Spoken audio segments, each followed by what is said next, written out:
नमस्कार स्टूडेंट, आपका स्वागत है मेरे YouTube चैनल जरूरी एजुकेशन पॉइंट में। और आज हम अपनी बात करेंगे अगले टेंस के बारे में, जिसका नाम है पास्ट परफेक्ट टेंस। तो पास्ट परफेक्ट टेंस को हम शुरू करते हैं। तो सबसे पहले हम बात करते हैं इसकी पहचान की। इसको पहचानते कैसे हैं, इसकी पहचान क्या है। पहचान की बात करें तो वाक्य के अंत में चुका था, चुकी थी,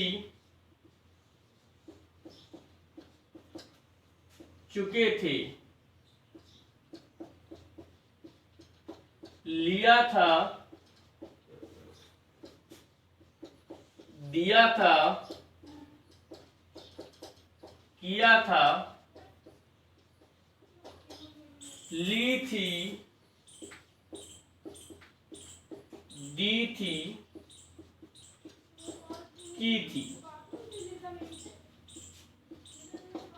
आदि सब आते हैं। ठीक है। अब इसकी सहायक क्रिया की बात करें, हेल्पिंग वर्ब। तो हेल्पिंग वर्ब इसकी होती है, हेल्पिंग जो इसकी वर्ब है सहायक क्रिया, हेल्पिंग वर्ब इसकी होती है हेड। हेल्पिंग वर्ब हेड है और हेड का यूज सभी क्रियाओं के साथ, हेड का यूज सभी प्रकार के सब्जेक्ट के साथ होता है, चाहे वो एक वचन का सब्जेक्ट हो और चाहे वो बहुवचन का सब्जेक्ट हो। मतलब कोई भी आपका सब्जेक्ट हो, सभी सब्जेक्टों के साथ हम हेड का यूज करते हैं। नेक्स्ट आता है वर्ब की थर्ड फॉर्म का, वर्ब की थर्ड फॉर्म का यूज होता है, प्रयोग किया जाता है। ठीक है। तो इसमें अब कौन सी वर्ब की फॉर्म का यूज होता है, वर्ब की तीसरी फॉर्म का, मतलब वर्ब की थर्ड फॉर्म का यूज, वर्ब की थर्ड फॉर्म का यूज किया जाता है। अब आता है इसका रूल। तो रूल क्या बनता है इसका, देखते हैं।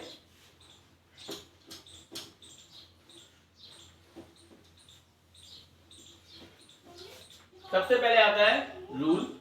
रूल में देखते हैं क्या होता है। सबसे पहले सब्जेक्ट, सबसे पहले सब्जेक्ट आता है, उसके बाद हमारा आता है हेड, हमारा आता है हेड। उसके बाद वर्ब की थर्ड फॉर्म, ऑब्जेक्ट और उसके बाद अन्य शब्द। जैसे हमने कहा सीता विद्यालय जा चुकी थी, जा चुकी थी, सीता विद्यालय जा चुकी थी। It means Sita had, Sita had verb की थर्ड फॉर्म गो की gone, Sita had gone to the school या गॉन टू स्कूल। ठीक है। जैसे हम कहते हैं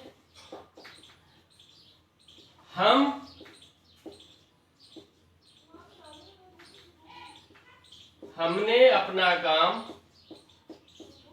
पूरा कर लिया था, हमने अपना काम पूरा कर लिया था।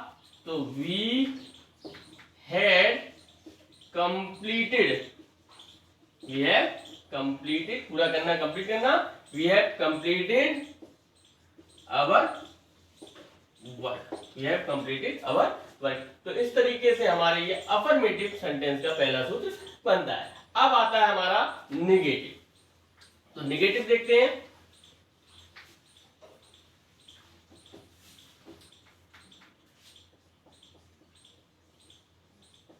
निगेटिव, निगेटिव क्या होता है, देखिए निगेटिव में नहीं का यूज होता है और नहीं, और पास्ट परफेक्ट में, पास्ट परफेक्ट टेंस में नॉट का यूज सहायक क्रिया, सहायक क्रिया मतलब हेल्पिंग वर्ब हेड के बाद, हेड के बाद और मुख्य क्रिया के पहले किया जाता है। ठीक है। तो नेगेटिव में कैसे कह सकते हैं, पास्ट परफेक्ट कंटीन्यूअस टेंस में नॉट का जो यूज होता है वो सहायक क्रिया हेड के बाद और मुख्य क्रिया के पहले किया जाता है। अब इसका रूल देखते हैं, रूल क्या बनता है। तो रूल हमारा बनता है, सबसे पहले क्या आएगा हमारा सब्जेक्ट, उसके बाद क्या है हमारा हेड सहायक क्रिया, उसके बाद नॉट और फिर वर्ब की थर्ड फॉर्म, फिर ऑब्जेक्ट, फिर ईटीसी। अब यहाँ पे देखिए सहायक क्रिया हेड के बाद और मेन वर्ब के पहले नॉट का यूज किया जाता है। जैसे हमने कहा रोहित उसे नहीं पीट चुका था, नहीं पीट चुका था, रोहित उसे नहीं पीट चुका था, तो रोहित हैड नॉट, पीटना बीट, बीट की थर्ड फॉर्म बीटिन, किसे उसे, तो उसे के लिए क्या है हिम, तो रोहित हैड नॉट बीटिन हिम। ठीक है, अब और एक एग्जाम्पल देख लेते हैं हम। जैसे हमने कहा गीता ने उसे, गीता उसे यहां पर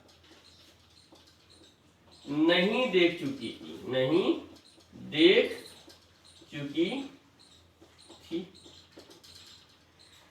गीता उसे यहां नहीं देख चुकी थी, तो गीता हैड नॉट, साक्षी का थर्ड फॉर्म सीन, तो Gita had not seen him here, Gita had not seen him here. तो इस तरीके से हमारा ये नेगेटिव वाक्य बनते हैं। अब आता है हमारा इंट्रोगेटिव। इंट्रोगेटिव जैसे कि हम पहले से बताते हुए आए हैं आपको, इंट्रोगेटिव दो प्रकार के होते हैं। पहला होता है सिंगल इंट्रोगेटिव और दूसरा होता है डबल इंट्रोगेटिव। अब सिंगल इंट्रोगेटिव को हम कैसे पहचानते हैं, तो सिंगल इंट्रोगेटिव को हम ऐसे पहचानते हैं कि जब वाक्य के आरंभ में क्या आता है। ठीक है, जब वाक्य के आरंभ में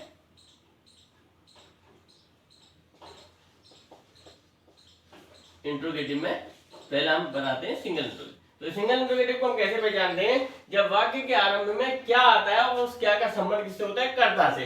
दूसरा क्या है, ऐसा कोई प्रश्न पूछा जाए आपका जिसका उत्तर आप यस और नो में दे सकते हैं, तो वो आपका क्या है, सिंगल इंट्रोगेटिव है। ऐसा यदि कोई आपसे प्रश्न पूछता है कि जिसका उत्तर आप यस और नो में दे सकते हैं, कैसे दे सकते हैं, यस या नो में दे सकते हैं, तो वो आपका क्या है, सिंगल इंट्रोगेटिव है। जैसे आपसे मैंने क्या आपने खाना खाया, आप हाँ और ना में उत्तर दे सकते हैं। आप अब अगर ऐसा कोई प्रश्न पूछा जाए जिसका उत्तर आप यस या नो में नहीं दे सकते, तो वहां पे आपका क्या हो जाएगा, डबल इंट्रोगेटिव हो जाएगा। जैसे आपसे आपने क्या खाया, तो आप वहां पे कहोगे मैंने खाना खाया, तो इट मींस यहाँ पे उत्तर आपका यस या नो में नहीं आ रहा, तो यहाँ पर आप उत्तर यस या नो में दे सकते हैं, वो आपका क्या है, सिंगल इंट्रोगेटिव होता है। अब इसका हम रूल देख लेते हैं।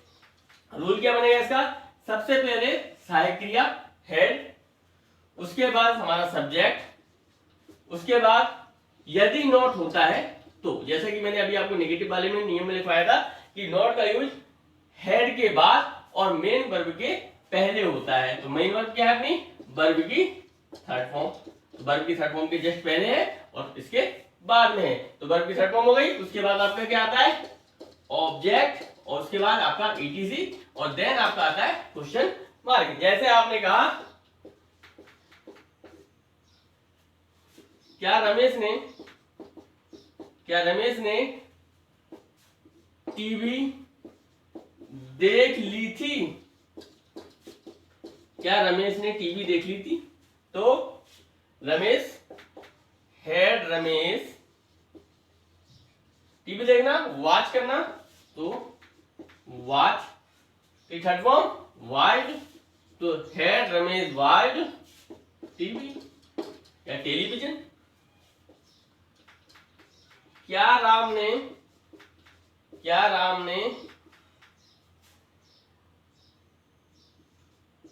युद्ध जीत लिया था,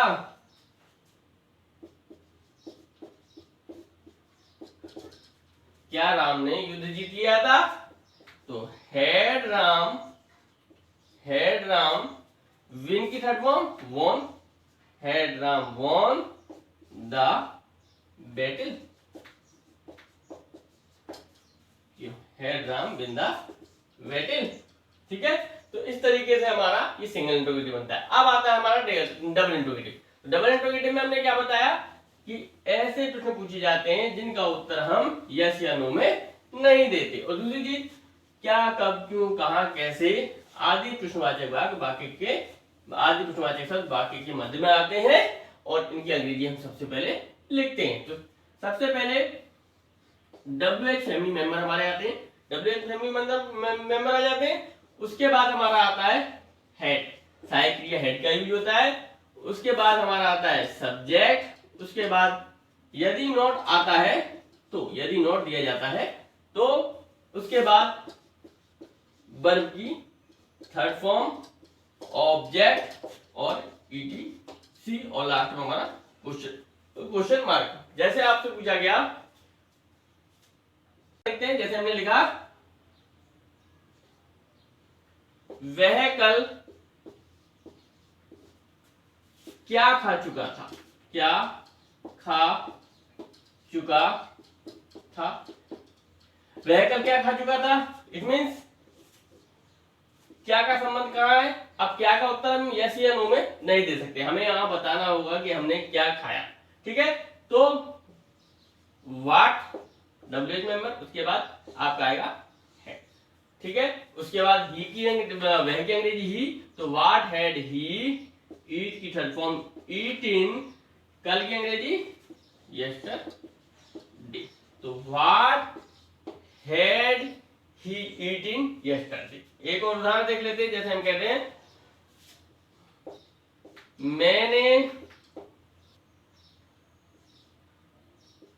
मैं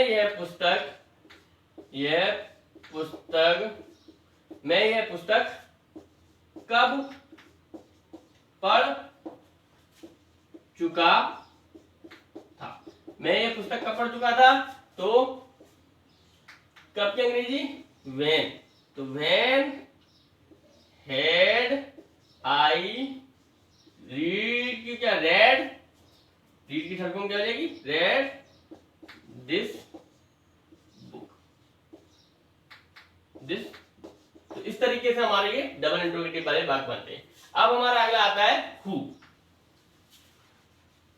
जैसा कि हम आपको पहले से बताते आए, who आपका एक वचन का कर्ता होता है, और who का प्रयोग ऐसे होता है जैसे he से it का प्रयोग होता है। तो अब देखते हैं आप who के बारे में क्या है। और who माने हमारा, who माने कौन होता है, तो who हमारा अपने आप में कर्ता होता है। तो इसका सूत्र क्या बनेगा, सबसे पहले who, फिर हेड, फिर वर्ब की थर्ड फॉर्म, ऑब्जेक्ट और ETC और क्वेश्चन मार्क।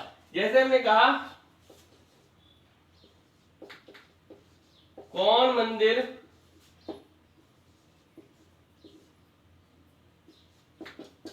मंदिर में पूजा कर चुका था, कौन मंदिर में पूजा कर चुका था, तो who had worshiped, ED लगेगा तो डबल P हो जाएगा, who had worshipped in the temple। तो इस तरीके से हमारे who वाले वाक्य बनेंगे। अब इसके अलावा मैं आपको एक चीज और बताना चाहता हूं पास्ट परफेक्ट टेंस के बारे में, कि यहां पे कभी कभी और मोस्टली कह सकते हैं हम कि दो वाक्य आते हैं, जैसे मेरे जाने के पहले वह सो चुका था, इस तरीके की भी बात आती है। तो इस तरीके के वाक्यों को समझने का सबसे अच्छा तरीका है, जो काम पहले हुआ है वो बनेगा आपका पास्ट परफेक्ट में, और जो काम बाद में हुआ है वो बनेगा आपका पास्ट इंडेफिनिट में। ठीक है, जो काम पहले हुआ है वो बनेगा पास्ट परफेक्ट में, और जो काम बाद में हुआ है वो बनेगा पास्ट इंडेफिनिट में। अब समझना ये है कि जो काम पहले हुआ है वो बनना है पास्ट परफेक्ट में, और जो काम बाद में हुआ है वो बनेगा पास्ट इंडेफिनिट में। लेकिन हमेशा पहले बनेगा दूसरा वाला वाक्य, पहले बनाया जाएगा सेंटेंस बनाते समय, और दूसरा वाक्य जो पहला वाला वाक्य है उसे दूसरे सेकंड नंबर पे बनाया जाएगा। अब हम देखते हैं, देखिए जैसे मैंने कहा मेरे जाने के पहले वह सो चुका था, तो पहले क्या हुआ, वह सो चुका था उसके बाद में पहुंचा। इट मीन्स क्या हुआ कि वह पहले सो चुका था उसके बाद में पहुंचा, तो he had slept,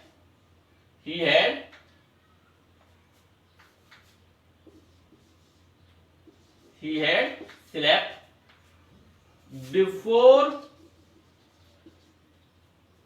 I reached। ठीक है। अब दूसरा हमने देखा, एक उदाहरण लेते हैं। जैसे हम क्या है, तुम्हारे आने के बाद,